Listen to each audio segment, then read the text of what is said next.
Bismillahirrahmanirrahim. Assalamualaikum warahmatullahi wabarakatuh. Alhamdulillahilladzi 'allama bil qalam, 'allamal insana ma lam ya'lam. Asyhadu an la ilaha illallah wahdahu la syarikalah wa asyhadu anna Muhammadan 'abduhu wa rasuluhu la nabiyya ba'dah.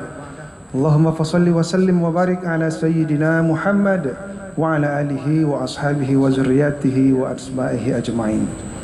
Para guru-guru kita, alim ulama, imam kita yang hadir yang kita muliakan, Bapak Ibu jamaah zuhur, semoga kita senantiasa dimuliakan dan dilindungi Allah.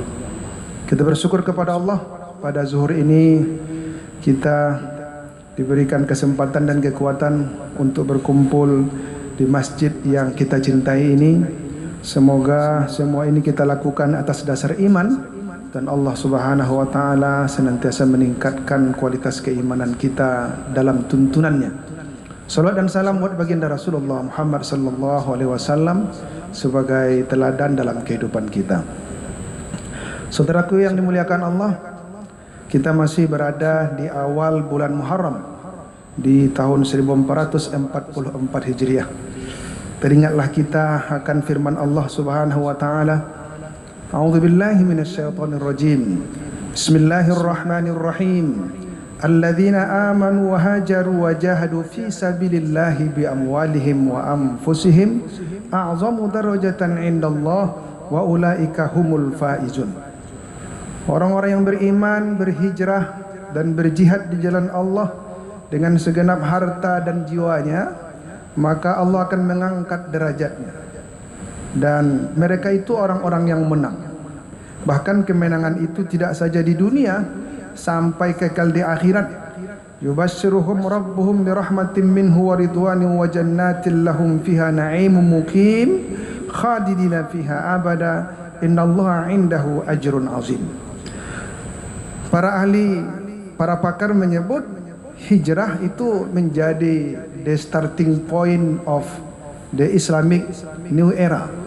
Dia menjadi titik balik peradaban Islam untuk membentuk peradaban baru yang awalnya pada periode Mekah umat Islam dipimpin oleh baginda Rasulullah sallallahu alaihi wasallam dalam keadaan tertekan, tidak bisa leluasa menyebarkan taklim dan tarbiyah, tidak bisa leluasa berdakwah. Mereka diteror, mereka diboikot, bahkan diancam, bahkan terjadi pembunuhan. Tapi pasca hijrah ke Madinah, Rasulullah sallallahu alaihi wasallam tidak saja menjadi pemimpin agama, tetapi dia juga sebagai pemimpin politik. Dia memimpin sebuah bangsa, nation. Tidak hanya orang-orang Islam, tapi non-Muslim, ada Yahudi, Nasrani, Majusi, Sabi'in, berkumpul tunduk pada kepemimpinan Rasulullah Muhammad sallallahu alaihi wasallam. Dan hingga akhir zaman, umat Islam dan umat-umat yang jujur pastilah tetap merujuk bagaimana Rasulullah sallallahu alaihi wasallam membangun Yasrib menjadi Madinah Al-Munawwarah. Ini akan menjadi referensi utama untuk membangun peradaban Islam. Lalu apa benar yang menjadi kunci keberhasilan Rasulullah membangun masyarakat ini di Madinah itu? Syekh Said Ramadan Al-Buti, salah satu kitabnya berjudul Fikih Sirah Nabawiyah, menyebutkan paling tidak ada 3 pilar yang dilakukan oleh Nabi Muhammad SAW membangun masyarakat baru itu. Dan itu menjadi modal utama untuk mencapai kesuksesan membangun peradaban itu. Yang pertama kata beliau adalah membangun masjid. Karena kita tahu dalam sejarah sebelum Nabi sampai ke Madinah, dia terlebih dahulu di Kuba juga, di sana membangun masjid kecil ya, melaksanakan sholat berjamaah. Tetapi masjid yang representatif memang di Madinah, di Yasrib. Pertama dia sampai ke Yasrib itu, dia melepas pelana kudanya, kemudian pelana ontanya, lalu membiarkan onta itu berhenti di depan rumah Al-Ayyub Al-Ansari. Kemudian beliau menginap di sana, kemudian mencari tanah yang agak lapang untuk dibangun masjid. Ada tanah milik anak yatim Sahal dan Suhail. Maka di tempat itulah Nabi membelinya lalu membangun masjid yang sederhana. Dia sebagai pemimpin besar ikut turun langsung mengangkat batu demi batu, disusun sedemikian rupa, diletakkan atap dengan dari bahan-bahan yang sederhana seperti pelepah korma untuk berteduh dari terik panas mentari.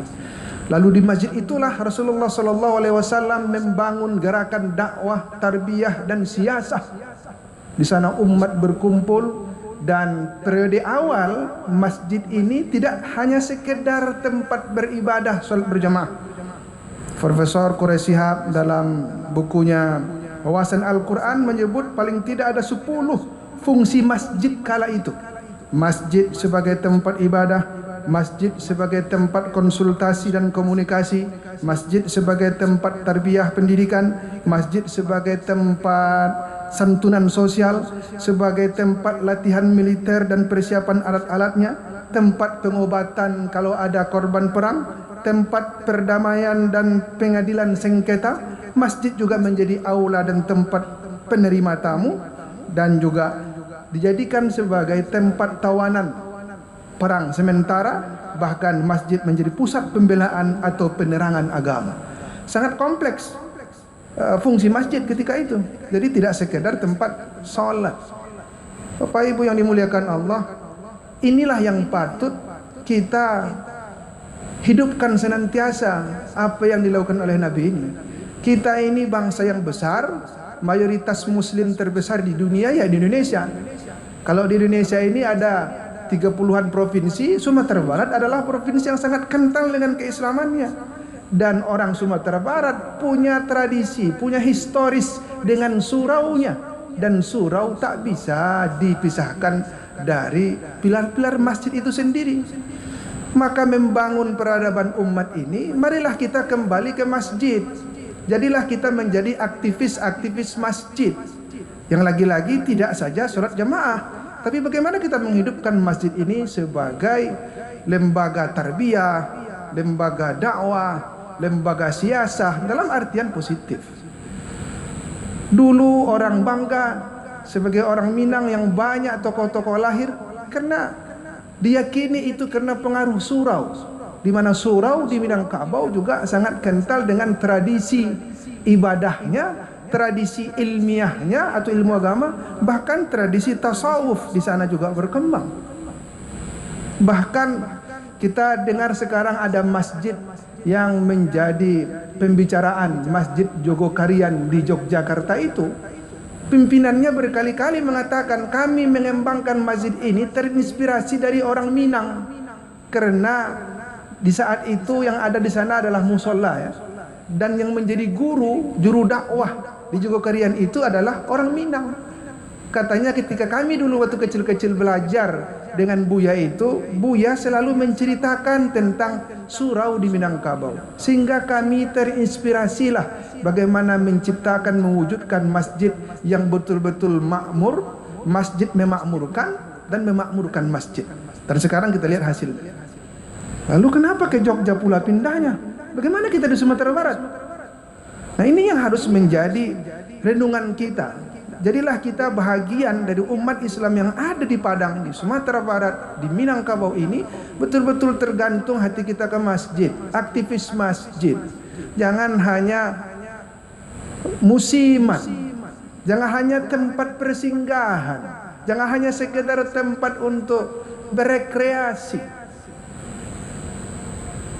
Maka jadikan masjid itu menjadi pusat kekuatan umat. Kata Buya Hamka, kalau ingin melihat jumlah orang Islam, tengoklah solat Idul Adha, Idul Fitri. Berapa banyaknya kita ini. Tapi kalau kita ingin melihat orang beriman, kata Hamka, tengoklah solat subuh. Berapa banyak orang mau solat subuh ke masjid, itulah orang beriman. Nah, jadi inilah yang perlu kita tingkatkan. Pertama, ya kita bangun dulu dengan solat berjamaah. Ayo kita pastikan anak-anak muda kita yang sudah mumayyiz, SD, SMP, SMA itu juga harus tetap mendirikan solat berjamaah di masjid, karena mereka adalah calon pemimpin-pemimpin masa depan. Kalau misalnya siang hari kita bekerja, anak kita sekolah, malam tanggung jawab kita Bapak Ibu. Bapak-bapak, kita punya tanggung jawab. Yang punya anak laki-laki, maghrib, isya, subuh, bawa itu anak ke masjid. Itu salah satu cara pendidikan masjid itu. Baru nanti mengembangkan masjid tidak sekedar tempat beribadah, tapi juga dia tempat pendidikan. Menarik, masjid juga disebut dengan al-jami', tempat berkumpul. Sehingga ada pula dalam nomenklatur namanya masjid jami dan ghairu jami. Ada yang mengartikan masjid jami adalah masjid yang di dalamnya dilaksanakan solat 5 kali sehari semalam, lalu dilaksanakan solat Jumat berjamaah. Tapi kalau cuma solat 5 kali berjamaah, tidak ada solat Jumat, namanya masjid ghairu jami'. Orang kita menyebutnya musolla. Tetapi yang jelas dari masjid juga disebut al-jami'. Dalam sejarah peradaban Islam, ternyata dari al-jami' berkembang menjadi al-jami'ah. Al-jami'ah artinya universitas. Al-jami', al-jami'ah. Masjid berkembang menjadi universitas. Jadi masjid itu tempat pendidikan, tidak hanya untuk anak-anak TPA MDA, tetapi juga untuk kaum dewasa. Dan itulah yang terjadi di Al-Azhar Kairo. Dulu menjadi namanya Masjid Al-Azhar pada masa dinasti Fatimiyah, lalu sekarang menjadi Al-Jami'ah Al-Azhar, menjadi universitas. Kita di Sumatera Barat, alhamdulillah sudah ada beberapa universitas besar di sini. Masuk kita ke gerbangnya ada masjid kanan atau kiri. Tetapi belum yang dikenal itu belum masjidnya, tapi kampusnya.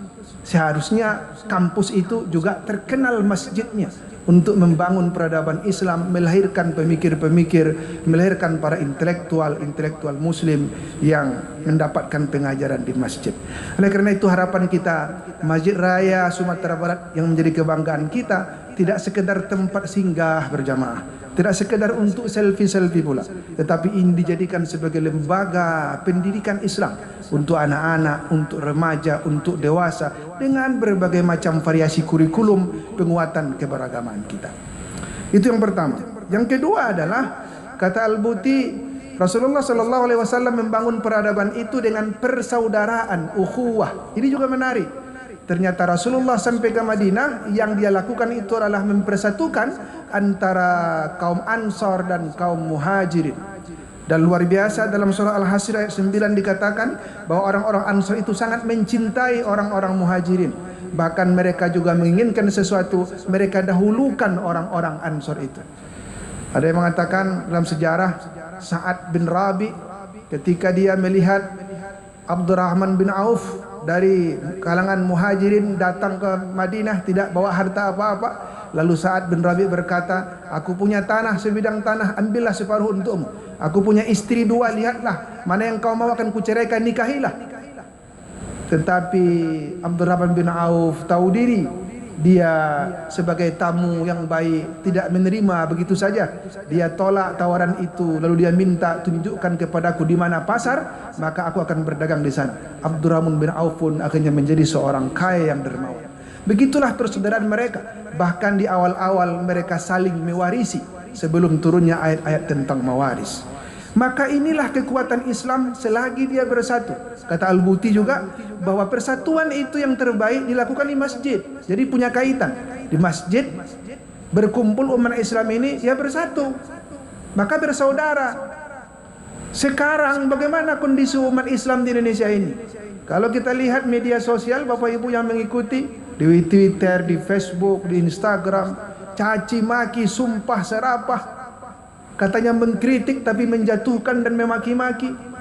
Dan mereka sama-sama orang Islam, menggunakan simbol-simbol agama, dengan berpakaian jubah agama, tapi isinya cuma caci maki, memfitnah, menyebarkan hoax. Kapan umat ini akan kuat? Apalagi sebentar lagi tahun 2024, semakin terpolarasi ini umat ini. Ada kelompok ini, kelompok itu, tak pernah damai. Yang tertawa itu adalah musuh-musuh Islam. Kita semakin terpecah-pecah dan kita tidak punya kekuatan.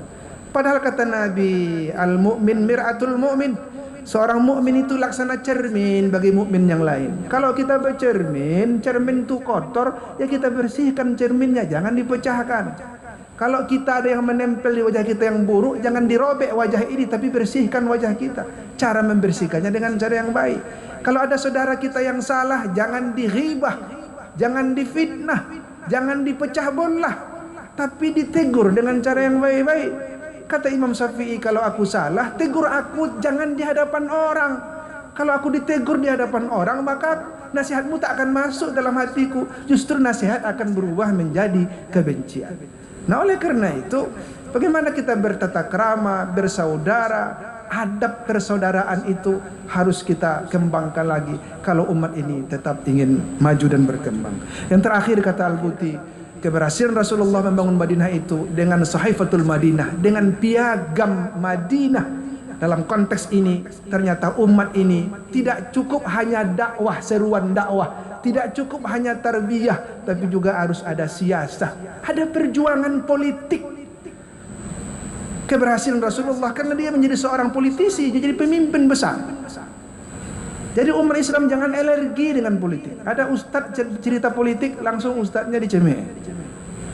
Jadi siapa yang mau bicara politik? Padahal Al-Quran banyak juga ayat-ayat yang mengandung politik. Dalam fikih ada khusus bab namanya fikih siasah, fikih politik. Tentu ahlinya lah yang akan mengembangkan. Kata Syekh Sulaiman Ar-Rasuli dalam bukunya Asal Usul Pangkat dan Penghulu di Minangkabau, Inyek Canduang, yang sekarang lagi diperjuangkan supaya jadi pahlawan nasional asal Sumatera Barat. Semoga Allah kabulkan. Beliau menulis, mengatakan bahwa penghulu di Minangkabau itu mestinya idealnya merujuk pada Nabi. Rasulullah itu menyatu pada dirinya sosok ulama sekaligus umara, dan itu bertahan setelah dia wafat hanya sekitar 30 tahun pada masa Khulafaur Rasyidin dan juga Hasan dan Husain. Setelah itu tak ada lagi yang sanggup menyatukannya. Ulama ya ulama, umara ya umara.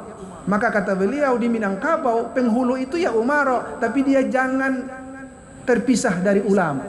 Seperti kita berperahu, maka yang satu menjaga haluan, yang satu mengemudikan. Jaga kemudi adalah umara, yang jaga haluan adalah ulama. Ulama yang menunjukkan arah yang benar, umara lah yang akan menggerakkan. Selagi keduanya bersatu, maka perahu itu akan selamat sampai tujuan. Tapi kalau sudah keduanya saling menghina, mencaci maki, tidak mau kompak, tidak mau bersatu, apalagi mengkriminalisasi, maka tidak akan sampai pada tujuan. Maka inilah harapan kita ke depan. Ulama-ulama kita, pemimpin-pemimpin kita tetap menomorsatukan umat ini dengan mengharap ridha Allah Subhanahu wa taala. Dengan 3 pilar yang disebutkan oleh Al-Buti itu bisa kita kembangkan, dan kita masih punya harapan yang besar bahwa Islam dari ranah Minang, Sumatera Barat, Indonesia bahkan mendunia akan tetap dalam ridha Allah Subhanahu wa taala, menjadi baldatun thayyibatun wa rabbun ghafur. Semoga Allah kabulkan. Banyak maaf, billahi taufik wal hidayah. Wassalamualaikum warahmatullahi wabarakatuh. Allahu Akbar, Allahu Akbar. Asyhadu an la ilaha illallah. Asyhadu anna Muhammadar Rasulullah. Hayya 'alas salat, hayya 'alal falah. Qad qamatis salatu, qad qamatis salat. Allahu Akbar, Allahu Akbar. La ilaha illallah.